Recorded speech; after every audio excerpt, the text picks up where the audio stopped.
Hoje a gente vai falar um pouco sobre a introdução à microbiologia clínica, que é uma parte importante na análises clínicas, a qual, a partir de vocês, irão realizar uma coleta de amostra clínica, e essa amostra clínica, posteriormente, ela vai ser possível chegar em um diagnóstico de qual é o agente etiológico que está causando aquela patologia naquela pessoa.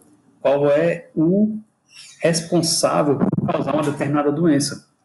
E, consequentemente, através das metodologias empregadas, a gente vai conseguir, então, fazer o quê? Na microbiologia clínica. A gente vai conseguir, através da coleta, posteriormente pode fazer processo de coloração para uma identificação inicial, pode fazer provas bioquímicas para identificação mais precisa, e também a gente pode fazer meios de cultura que permita com que esse micro-organismo cresça e a gente consiga chegar a um diagnóstico mais certeza de qual é o agente que está causando aquela doença. E também podemos fazer antibiogramas. Esse antibiograma ele vai determinar qual a menor concentração de um antibiótico para inibir o crescimento microbiano, ou seja, qual é o medicamento correto para ser administrado para aquela patologia. Porque, não sei se vocês lembram, existem as bactérias que são gram-positivas e as gram-negativas. E tem antibiótico que é eficaz somente em gram-positiva e outros que são corretos para aquela patologia.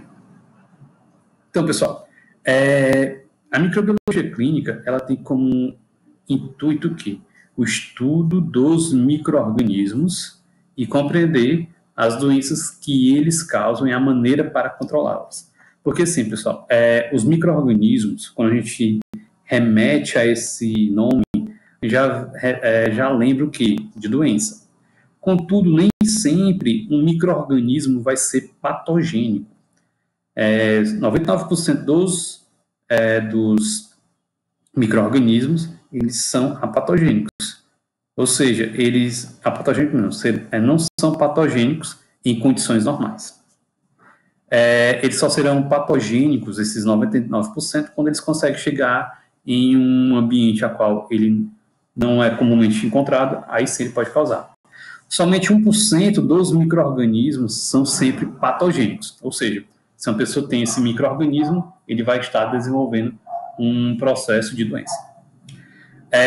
Então, se a gente conseguir, então, entender quais são esses micro-organismos que causam essas doenças, a gente consegue, então, maneiras de controlá-la, ou seja, maneiras de evitar que essa doença possa chegar nos seres humanos. É importante entender essa relação que existe entre os micro-organismos e os outros micro-organismos para poder entender como que um indivíduo pode causar essa patologia. Como eu já exemplifiquei, poucos desses organismos, eles são patogênicos. E as infecções que adquirimos, pessoal, elas são do tipo exógenas ou infecções endógenas. Qual é a diferença entre esses termos? Infecção exógena é aquela que você adquire através do meio ambiente. Ou seja, você teve contato com um ambiente hospitalar qual você ficou exposto, você vai ter essa infecção exógena, ou seja, são de micro-organismos que pertencem ao meio ambiente ou a algum ambiente. Você entra em contato com ele, ele vai conseguir se instalar no nosso organismo. Depois de se instalar, pessoal, entre elas, o micro-organismo vai ter que inicialmente o quê? Se estabelecer. Ele inicialmente entra em contato com o nosso organismo, vamos dizer, nossa superfície da nossa pele. Chegando na nossa pele, ele vai encontrar um ambiente totalmente hostil para ele. Por quê? Porque existem outros organismos ali, outras bactérias, outros fungos que ali estão competindo pelo mesmo ambiente, pelos mesmos nutrientes que ali possam estar. Aí ele vai ter, então, que vencer essa microbiota que já está ali. Depois de vencer essa microbiota, ele vai ter outras dificuldades. Quais seriam essas outras dificuldades? O nosso organismo, a nossa pele, ela secreta algumas coisas, como, por exemplo, sebo. Esse sebo, que é, no caso das glândulas sebáceas, ela tem esse sebo ele pode impedir o crescimento desses micro-organismos. Já as glândulas sudoríparas, ele também pode modificar aquele microambiente e essa modificação pode fazer com que o micro-organismo não resista à condição que tem essa maior concentração de sal. Aí o micro-organismo também vai morrer. Aí o micro-organismo conseguiu vencer os micro-organismos que ali estavam, conseguiu vencer a nossa barreira inicial da nossa pele, conseguiu chegar na circulação. Na circulação ainda tem outras células de defesa, que é no caso os leucócitos. Depois você conseguir vencer essas defesas, aí ele vai conseguir o quê? Chegar a um ambiente com alta quantidade de nutrientes, que é a circulação sanguínea, o sangue. Ali ele chegando, ele vai pegar os nutrientes que ali circulam e vai utilizar para a sua multiplicação. Aí somente a partir disso, que ele vai se multiplicar, aí que ele consegue realmente causar um processo de doença. Até então, ele está tentando causar essa patologia. Pois bem, já as infecções endógenas, ou seja, são aquelas que a gente adquire de nós mesmos. Vou botar aqui nós mesmos. Por que nós mesmos? Porque esses micro-organismos fazem parte do nosso organismo. Vocês lembram que eu falei... Oi. Nós mesmos. Pertence a gente. Endógeno. São próprios. Beleza. O que acontece? Vocês lembram que eu falei dos sítios anatômicos? Diferentes sítios anatômicos podem ter micro-organismos e outros não. Esses outros que não possuem esses micro-organismos são órgãos ditos como vitais. Ou seja, qualquer micro-organismo ali pode causar uma disfunção daquele órgão que pode comprometer a homeostasia do organismo da pessoa, levando então a desenvolver um processo de doença e, se não tratado, pode vir a óbito. Esses micro-organismos que fazem parte da nossa microbiota, vamos novamente para o exemplo da nossa pele. Na epiderme, temos inúmeras bactérias. Um exemplo de uma bactéria é o Staphylococcus epidermidis. Como o nome já diz, ele é um indivíduo que apresenta as suas colônias em formato de cacho de uva, Staphylococcus, e epidermidis, porque ele está presente na nossa epiderme. Ali ele não vai causar nenhum prejuízo. Qual o prejuízo que ele pode causar? Se ele invadir, por exemplo, um folículo piloso, ele vai causar uma foliculite, ou se ocorrer um corte. Ocorrendo um corte, o que pode acontecer? Ele pode cair naquele corte, infeccionar o corte e causar uma febre naquele indivíduo, pode causar um problema de cicatrização e, dependendo do grau de infecção, pode levar aquele indivíduo também a óbito. Ou seja, as infecções endógenas a gente adquire de nós mesmos. As exógenas, elas são adquiridas através do meio ambiente, em contato com outras pessoas ou com o ambiente que nos rodeia. E uma coisa importante na microbiologia clínica é a capacidade da gente fazer a identificação desse agente causador da doença. Porque se a gente identificar, a gente vai conseguir dar o melhor tratamento para aquele indivíduo, para aquela pessoa, através então da identificação laboratorial. Porque se não fosse a identificação no laboratório, não era possível dar um tratamento correto. A gente não conseguiria dar um melhor tratamento para aquele indivíduo e fazer com que ele se cure de uma forma mais rápida e com menos prejuízo à sua saúde. Então, dando continuidade, um laboratório de microbiologia clínica, ele necessita ter ele tem um papel importante no diagnóstico e também ele é muito importante no controle de doenças infecciosas. Ou seja, temos uma população de pessoas, como que aconteceu inicialmente lá em Wuhan, na China.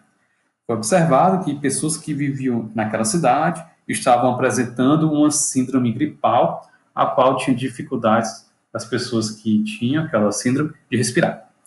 O que foi feito? Foi feita, então, a coleta do material clínico e depois, nessa coleta, conseguiu, então, identificar quem era o responsável pelaquela infecção. Posteriormente, foi feito, então, as medidas para a contenção desse vírus e a gente está vendo que uma das formas mais eficazes para a contenção dessa patologia é a vacinação. A gente viu que o isolamento permitiu uma redução, né, do número de pessoas contagiadas, mas devido à questão econômica, muitas pessoas não puderam realizar o isolamento e com isso o vírus não teve tão essa eficácia, não foi tão eficiente a contenção dele, devido a questões econômicas e pessoas que não conseguiram realizar o isolamento. E coisas importantes na microbiologia clínica que influenciam muito, pessoal, na qualidade do diagnóstico são essas três bem aqui. Ó. Se elas não forem feitas com qualidade, o que pode acontecer? Eu não consigo identificar quem é o real agente etiológico da patologia. Por quê? Porque se eu fizer uma coleta errada ou uma coleta sem qualidade, eu posso ter pouco micro-organismo ou posso isolar um micro-organismo que não está causando a doença. Posso ter falhas no diagnóstico. Como isso pode acontecer? Temos um exame, pessoal, que é o exame de escarro.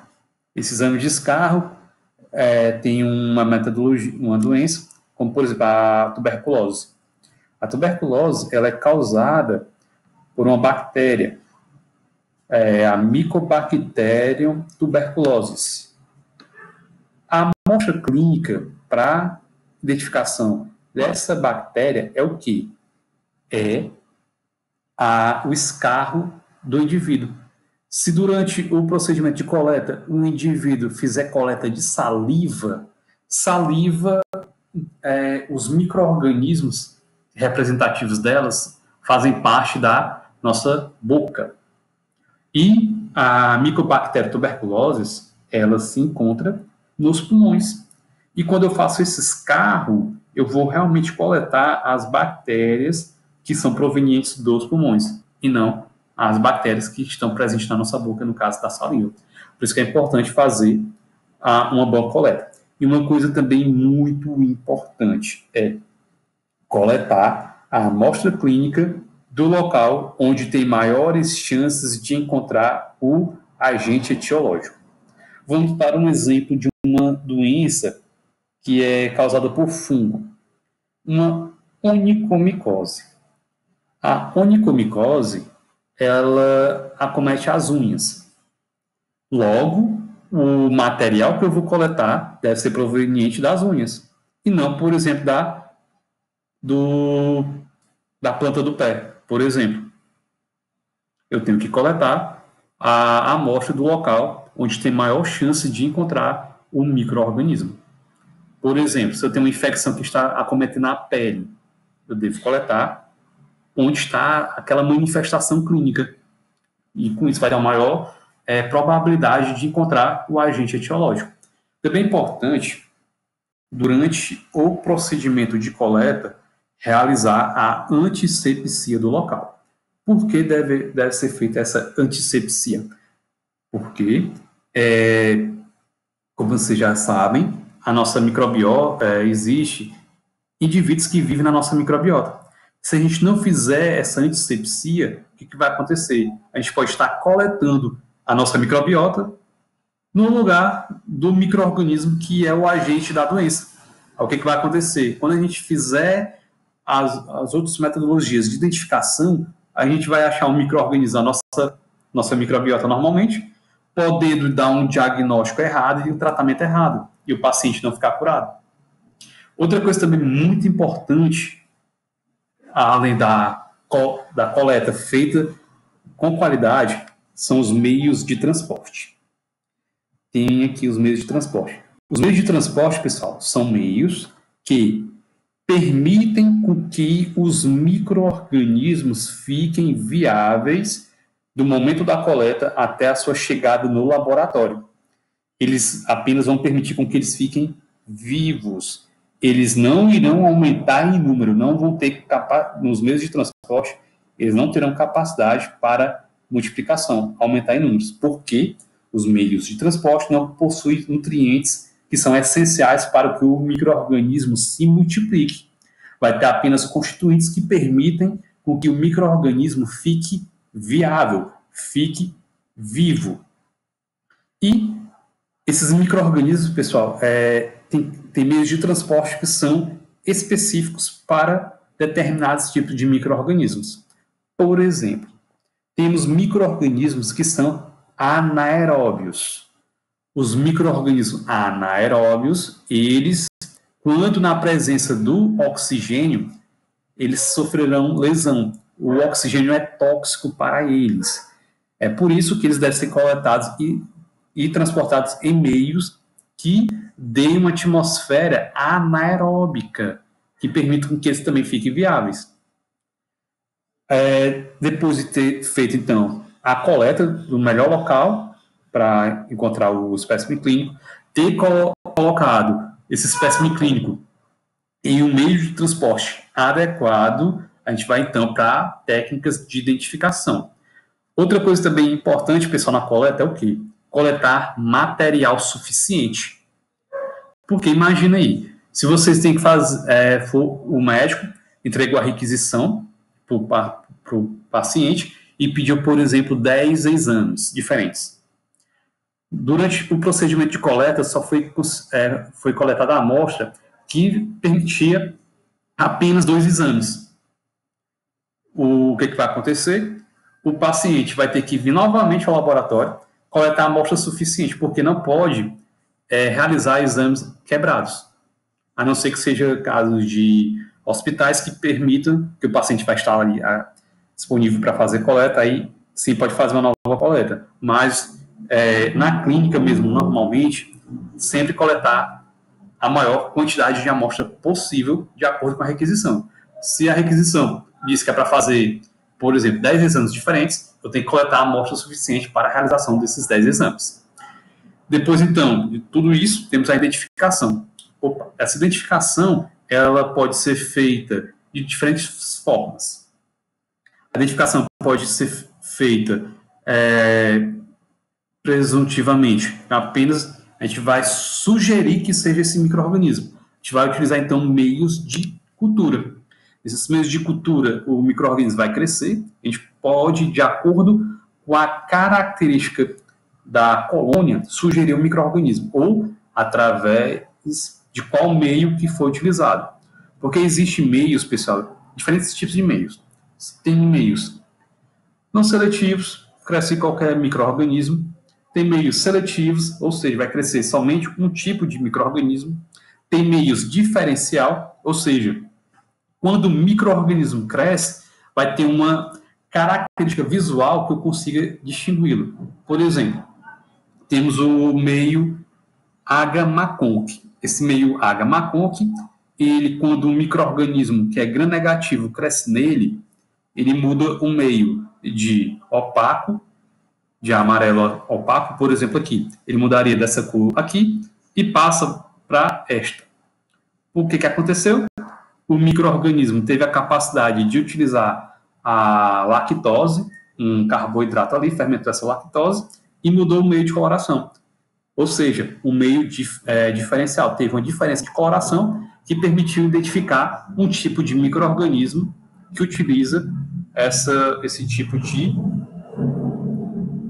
carboidrato para sua multiplicação. E também a gente pode fazer meios de identificação bioquímica, ou seja, através de provas bioquímicas, como, por exemplo, catalase, reação de urease e DOL, a gente consegue também identificar os tipos de micro-organismos e também, depois do crescimento, a gente pode utilizar o antibiograma para dizer qual é o melhor antibiótico para aquele tipo de micro-organismo que está causando aquela patologia.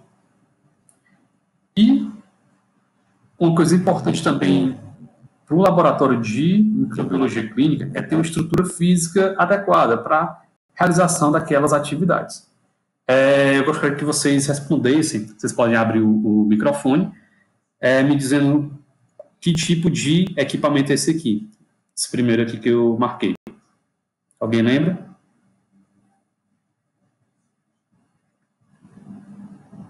Esse aqui, pessoal, ele é uma estufa. Qual é o intuito de uma estufa?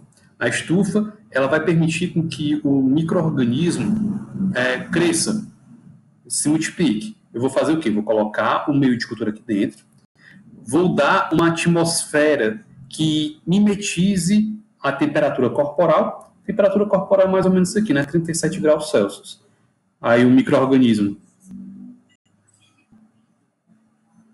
Como é, Duda? Não entendi.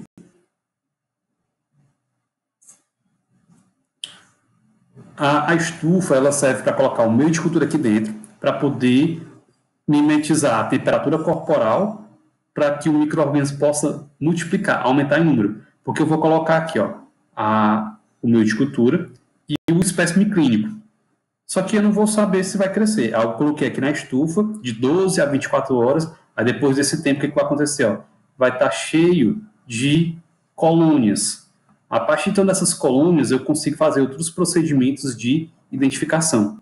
Essa estufa aqui, pessoal, se vocês observarem, ela tem uma portinha. Ó. Essa portinha aqui, ela é utilizada para impedir a variabilidade de temperatura interna para externa. Porque você pode aqui abrir essa porta para observar se está ocorrendo o crescimento aqui das colônias.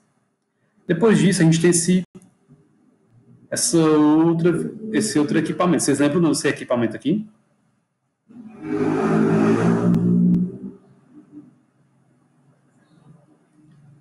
Não. Esse aqui é a autoclave.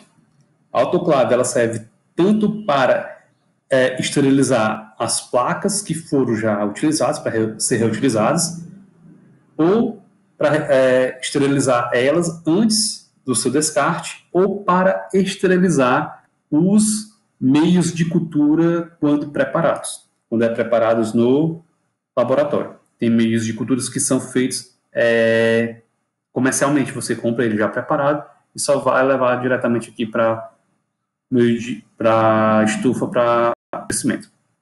Aqui do lado a gente tem outro equipamento. Vocês lembram desse equipamento aqui?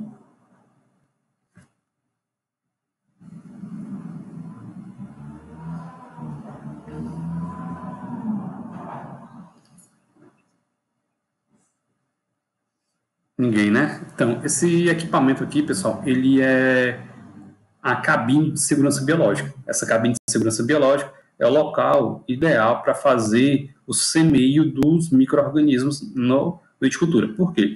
Ele vai permitir um ambiente aqui livre de micro-organismos e os micro-organismos que crescerão na placa, no meio de cultura, eles serão apenas os que poderiam estar presentes na amostra que foi coletada. Não vai ser micro-organismos do meio ambiente, para evitar também contaminação. Esse aqui vocês acham que não tem ideia do que seja, mas eu já vou até falar. Esse aqui é o deionizador, ou um destilador. Ele é utilizado para separação da água que vem, por exemplo, da torneira, para dar uma água mais pura, livre de micro-organismos, para ser utilizado na rotina do laboratório de microbiologia. Aqui temos destilador. Esse aqui é um destilador, no caso. Ele vai dar água, então, destilada lá para o laboratório. Aqui temos o quê? Temos uma geladeira, a qual é utilizada para colocar algumas espécies clínicas, alguns meios de cultura, após a sua confecção, são armazenados aqui dentro da geladeira. Aqui, esse equipamento é um centrífugo agora, Brenda. Ela é utilizada para poder realizar centrifugação e concentrar uma amostra clínica. Suponhamos, eu fiz uma coleta de um recém-nascido, que estava lá com a infecção hospitalar, e foi pouco material.